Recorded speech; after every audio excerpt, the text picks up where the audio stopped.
Welcome to part 6 on race and slavery. Now we're going to talk about the colonization societies.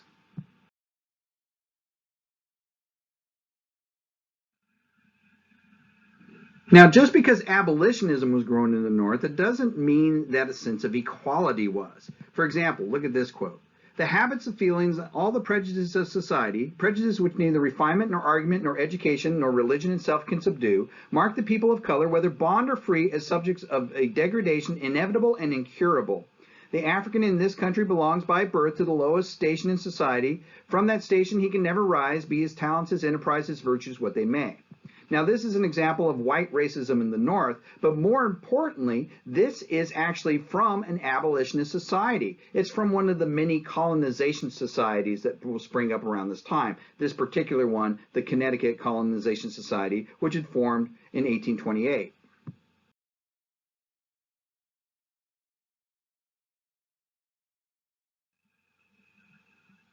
The Connecticut Colonization Society is just one example of many of the colonizations that will pop up in the North.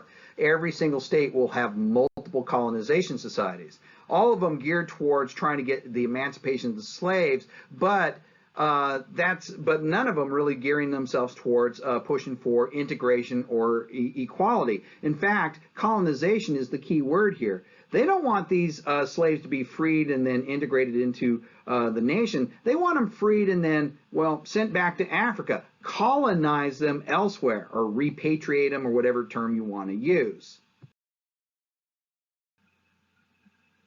This is really kind of a bizarre position when you think about it, because only 500,000 Africans ever were brought into what is the United States. On the eve of the Civil War, there's just shy of 4 million slaves. That means the majority of slaves in the United States, the vast majority of slaves in the United States, were born in the United States. This idea of repatriating them, sending them back to Africa, and they'll use that term, back to Africa, is kind of absurd. They've never been there, and because the structure of slavery is one that's designed to break down their former societal norms, they also have no frame of reference of what African society is like, just what remnants have managed to remain and hold on in this slave culture, right?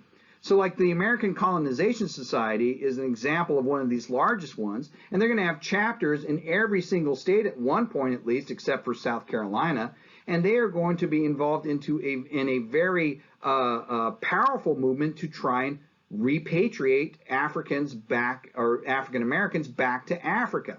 Okay, it's established in 1816, and in 1821 they're going to do something pretty incredible. They are going to invent a nation. Their objectives were the gradual emancipation of all slaves and the recolonization of them to Africa in a nation that they created called Liberia. Of course, the root word being liberty, right? Its capital, Monrovia, root word being Monroe. President Monroe was in office at the time it was created, right? The problem with these colonization societies is that they had a tendency to have these two goals, emancipation and colonization, and they would tend to get fixated on that second goal more so than the first, right? The American Colonization Society was no different, right? By 1867, when the colony finally ended, they had sent around 13,000 African Americans to Liberia, right? Liberians themselves, even today, you still see some remnants of the effect of this over here in Africa. In Liberia, you have a class society. You have the descendants of the former American slaves who lived there that see themselves as a higher class strata than the original African inhabitants of Liberia. But ultimately, like I said, these type of things are going to fail, and they're going to need to come up with something else in order to push for the abolition of slavery.